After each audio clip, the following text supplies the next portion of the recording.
Fluminense e Cruzeiro se enfrentam logo mais no Maracanã. A bola vai rolar às 9h30 da noite, mais um pré-jogo aqui no canal do Lessa. Seja muito bem-vindo. Tudo que você precisa saber sobre este confronto está aqui. Um jogo importante, sim, porque o Flu vem de derrota. É uma derrota que deixou um gosto bem amargo para o Vasco no último sábado, na última rodada 4-2. Precisa se recuperar, até porque também é favorito. Joga em casa diante da sua torcida. Mais de 30 mil ingressos foram comprados, pelo menos a última parcial que a gente teve acesso ontem. Uma vitória que pode levar o Fluminense novamente para o G4. E o mais importante, se o Flu perde esse jogo e o Grêmio vence, a diferença para o G4 já passa a ser de 4 pontos. O Bragantino ganhou ontem também, fora de casa, o América. E como a gente vem falando, o ideal é se manter ali pertinho do G4, enquanto a situação na Libertadores não é definida, seja por bem, seja por mal. O melhor aconteça, mas, enfim, quando a gente não tem essa certeza, o ideal é continuar ali na parte de cima da tabela. Ganhar também é muito importante para o planejamento a curto prazo para esses próximos jogos. Eu vou explicar para vocês mais à frente, eu vou trazer mais detalhes. O Flu vem estando muito bem em cima do Cruzeiro, o retrospecto recente é muito positivo, são 5 vitórias, 4 empates e 3 derrotas nos últimos 12 jogos, sendo que o Flu não perde para a Raposa desde 2018. De lá para cá são 4 vitórias e 3 empates. Que esse tabu seja mantido logo mais sobre um Cruzeiro que vem de apenas uma vitória nos últimos 9 jogos. Então não vem bem, até por isso o Pepa foi demitido, o Zé Ricardo assumiu o time. O último encontro entre as equipes foi no primeiro turno deste ano do Campeonato Brasileiro e deu vitória, tricolor 2-0.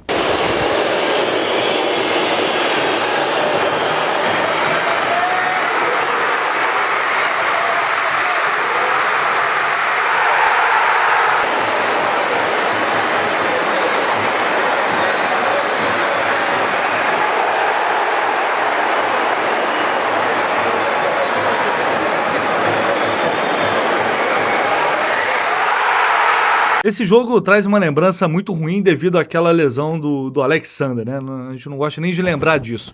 Mas enfim, vamos à provável escalação do Fluminense para essa partida, que tem mudanças, tem alguns detalhes importantes. Eu vou trazer para vocês aqui informações que eu apurei dos treinos de segunda-feira e também de terça-feira. Essa provável escalação é um oferecimento da Bet7k, que está aqui apoiando, parceira do canal do Lessa e pagando 1,81 nessa vitória do Flu. Não fez ainda a sua fezinha para esse jogo? Não? Então corre lá, vou deixar aqui. Clica aqui no comentário fixado. Se você já tem conta na Bet7k, é só entrar aqui através desse link, e se você não tiver e puder fazer seu cadastro lá rapidinho, vocês me ajudam demais aqui. Sempre reforço o quanto essas parcerias são importantes para a gente. E também da Mais Ágil, que é uma empresa que tem soluções financeiras muito interessantes e importantes, principalmente se você está precisando de uma grana de última hora para resolver alguma coisa, ou não, para, sei lá, para fazer uma viagem a lazer, para comprar o ingresso para a final da Libertadores. A Mais Ágil pode te ajudar das mais variadas formas possíveis. É só entrar em contato, que também tem na descrição o link para a Mais Ágil. Tem uma equipe pronta para te atender. E o que eles fazem? É muito simples. Eles antecipam aquele saldo que você tem no FGTS. Você recebe essa grana na sua conta em poucos minutos.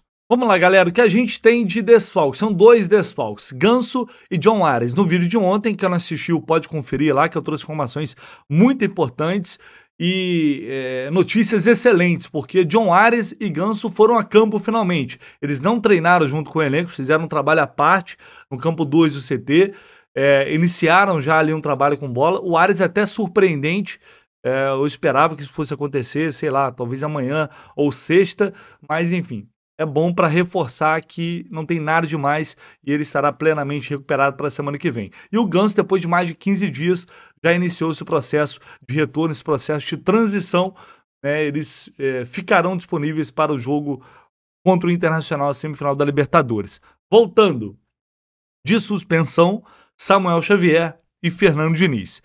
E aí, a partir disso, eu vou trazer detalhes aqui para vocês dos treinos. Já até gravar um vídeo ontem, mas deixei para falar tudo no pré-jogo. As informações que eu obtive dos treinos de segunda-feira e terça-feira. Na segunda, o Martinelli treinou como titular.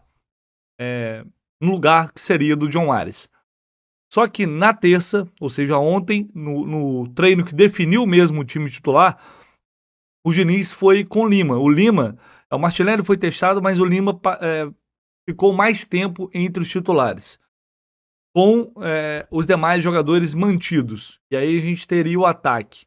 Vou passar a escalação aqui, a gente vai comentando em cima da escalação. Com Fábio, Samuel Xavier, Nino, Felipe Melo e Marcelo, André, Alexander e Lima, Keno, John Kennedy e Germancano. Essa é a provável escalação do Flu para o jogo de amanhã. E aí vamos aos detalhes. O Lima foi testado nessa atividade.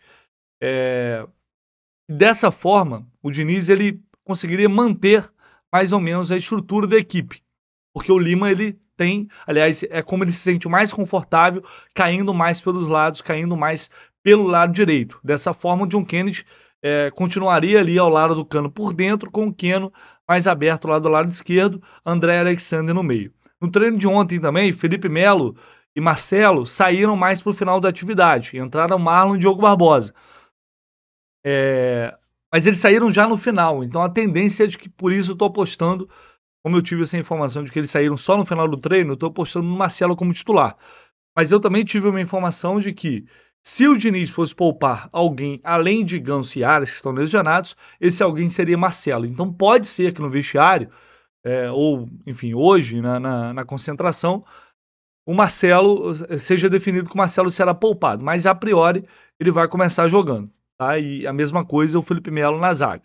E aí a gente tem esse provável time com a possibilidade também do Martinelli. Eu colocaria, pelo menos tenho a preferência, daria mais uma chance a Léo Fernandes, em vez de Lima. Porque o Léo Fernandes atuou muito bem, jogando nessa posição, que é a posição dele, aberto pela direita, cortando para o meio, finalizando. E ele jogou muito bem contra o Atlético assim.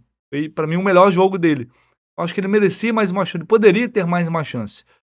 Mas o Lima, a gente sabe, o Diniz gosta do Lima. Ele entrou bem contra o Vasco, fez gol. Assim como o Martinelli também entrou muito bem contra o Vasco. Enfim, eu acredito, diante do contexto do Lima ser um jogador de confiança e tal, que o Lima vai começar jogando. Mas faço essa observação porque o Léo, ele chegou até a ser testado entre os titulares, no lugar do André. Mas como entrou no lugar do André, eu acho que foi muito mais uma situação específica de jogo, onde se o Fluminense estiver precisando de fazer gol, o André vai para a zaga e entra o Léo Fernandes. Uma suposição aqui, o Lima é recuado.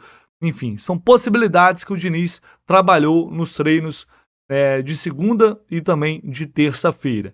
E aí um detalhe importante sobre planejamento. Porque muita gente ficou desesperada. Por que não poupar contra o Cruzeiro? O jogo é semana que vem, aí machuca alguém, e, planejamento absurdo, porque eu diria... O planejamento é o seguinte: o Fluminense não vai poupar porque vem de derrota pro Vasco também, mas porque a intenção é poupar contra o Cuiabá, que será o jogo fora de casa e entre os dois jogos com o Internacional. Então o objetivo é ir com força máxima, vencer essa partida contra o Cruzeiro e depois poupar todo mundo contra o Cuiabá. Esse foi o planejamento que, por enquanto, está traçado pela comissão técnica. Beleza? Só esclarecendo isso para vocês. Vamos ver o que vai acontecer. É um time que, enfim, é um time muito bem entrosado. A gente sabe como o Fluminense joga. Não tem muita surpresa. A questão é saber qual será a função do Lima ou do Martinelli, de quem entrar ali por esse lado direito para ter a árdua missão de substituir John Ares. E agora, com muito prazer, eu vou anunciar aqui o retorno de Alexandre Vasconcelos. Ele está entre nós novamente, depois de um curto período aí fora, resolvendo umas sessões importantes. O Alexandre volta, participa aqui do pré-jogo e dá a sua opinião também sobre essa questão do Diniz ir com força máxima contra o Cruzeiro. Fala aí, meu amigo. É isso, Vitor Lessa, amigas e amigos tricolores, estou de volta ao canal do Lessa depois de uma breve pausa para falar de Fernando Diniz e a escalação do Fluminense contra o Cruzeiro. Vocês estão vendo, não tem mesa tática hoje, tem sim microfoninho da moda, para falar o seguinte: eu acho que o Fernando Diniz tem dois motivos para ter essa escalação da, vamos dizer, força máxima para a partida contra o Cruzeiro nesta quarta-feira, e eu vou explicar os porquês. Na minha opinião, eu não faria isso. mas eu não tenho os relatórios de fisiologia na mão para poder tomar as decisões corretas e avaliar os riscos. Mas eu acho que o Diniz tem dois motivos. O primeiro é, a gente sabe que o Diniz gosta de manter a equipe titular jogando o máximo possível, e talvez ele tenha julgado que esse tempo de 11 dias até a partida contra o Internacional seria pouco adequado, podendo ter a oportunidade de jogar contra uma equipe que joga muito parecido com o próprio Internacional, ou seja, faz com que essa partida contra o Cruzeiro seja uma boa preparação para o duelo da semifinal da Copa Libertadores. E o segundo motivo é que Diniz me parece estar ainda olhando para o brasileiro com olhares ambiciosos, olhares de vaga na Libertadores direta, caso, obviamente, não tenha a vaga de campeão da Copa Libertadores, que a gente sabe que é o principal objetivo da temporada, mas isso mostra que o Fluminense tem ambição ainda no Campeonato Brasileiro, e o Cruzeiro é o 6º melhor visitante, então não é um time que se pode desprezar fora de casa, joga até melhor fora de casa do que jogando em Minas Gerais, muito por sua característica física e reativa,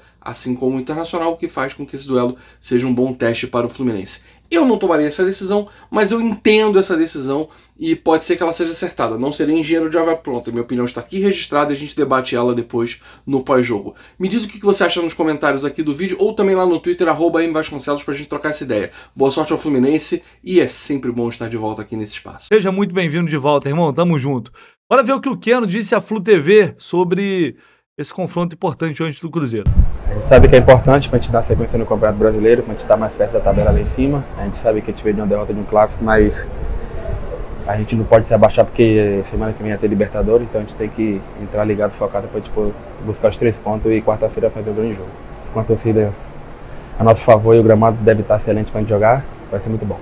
E com aquela análise que só ele sabe fazer, o mapa da mina do adversário, pontos fortes e fracos do Cruzeiro, eu chamo nosso Renan Reis, laranja tricolor, com aquela análise caprichada do confronto de hoje. Grande Vitor Lessa, saudações tricolores para você ligado aqui no nosso pré-jogo, e hoje nós vamos falar um pouquinho a respeito da equipe do Cruzeiro, o próximo adversário do Fluminense no Campeonato Brasileiro. O Cruzeiro tem a 4ª melhor defesa do Brasileirão, com apenas 20 gols sofridos, e o 4º pior ataque da competição, com apenas 23 gols marcados. Só a título de comparação, o Fluminense tem 33 gols marcados, 10 a mais do que a equipe cruzeirense. Então é um time que se defende muito bem, mas possui dificuldades para atacar, principalmente quando precisa propor o jogo, e nós vamos dar uma olhada agora em alguns detalhes da equipe do Cruzeiro. Galera, começando pela fase ofensiva. Como eu disse anteriormente, o Cruzeiro tem dificuldades para construir, para propor o jogo, e por isso prefere investir nos contra-ataques. E é aí que eles são mais perigosos. A equipe gosta de ataques rápidos, transições para pegar o adversário desorganizado defensivamente. E nesse contexto, alguns jogadores como Wesley, Bruno Rodrigues e o próprio Arthur Gomes são importantíssimos.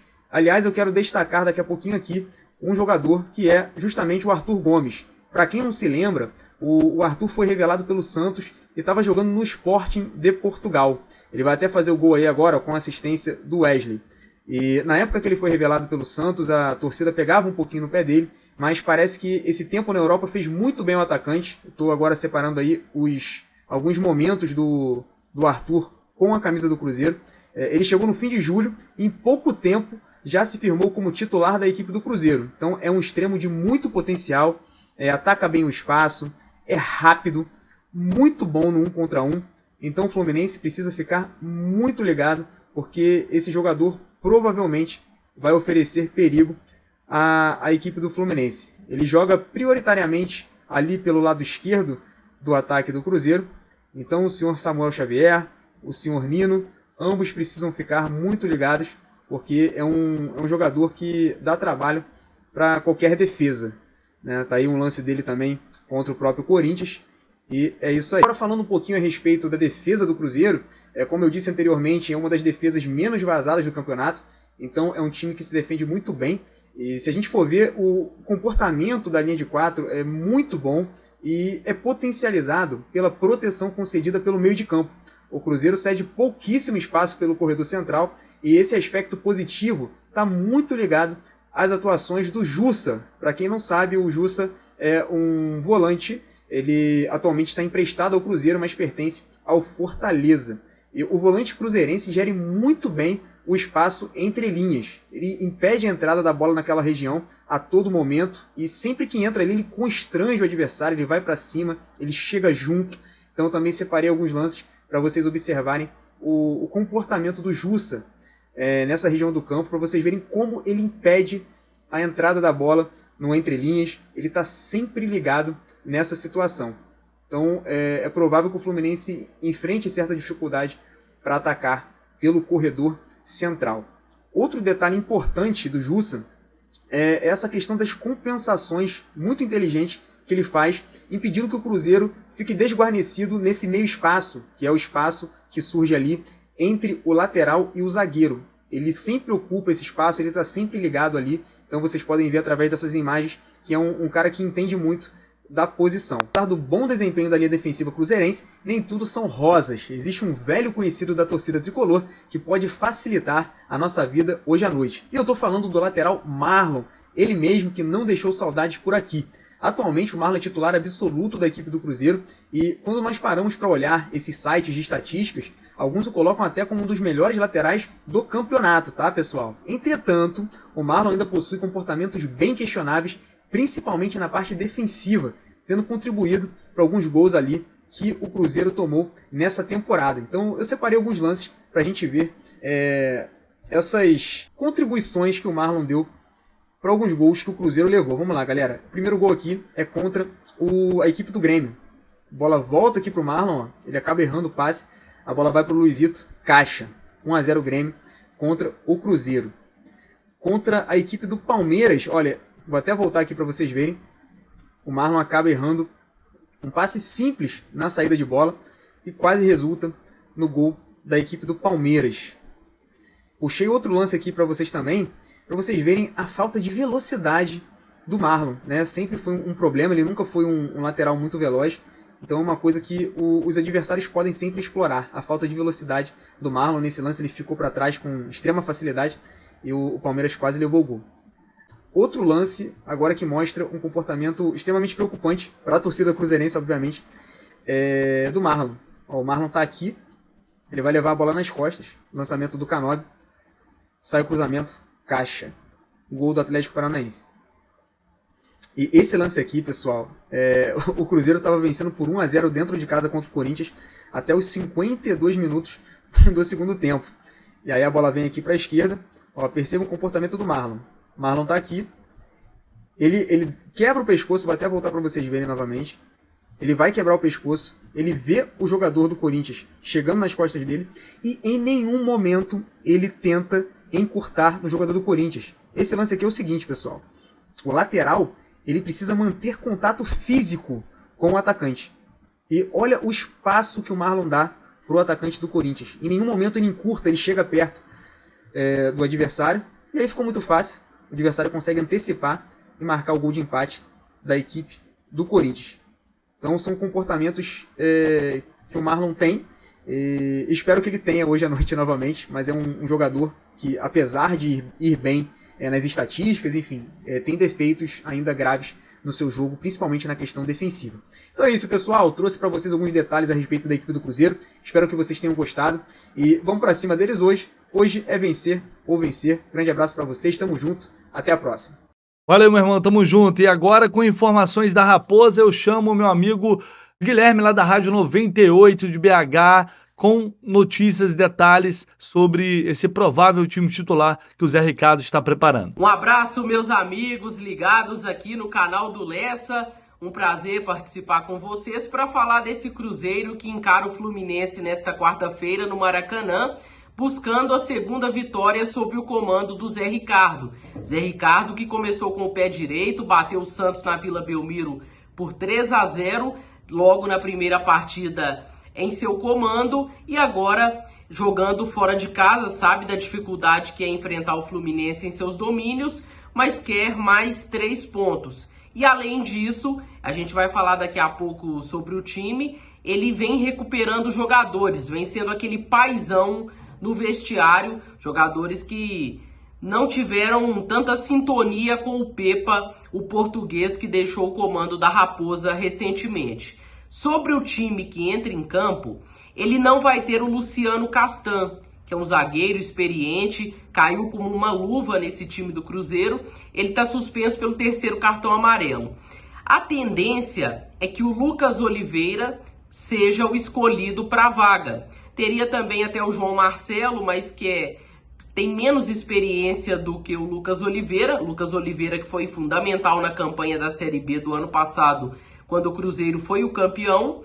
Então o Lucas Oliveira deve ganhar a vaga no lugar do Luciano Castan.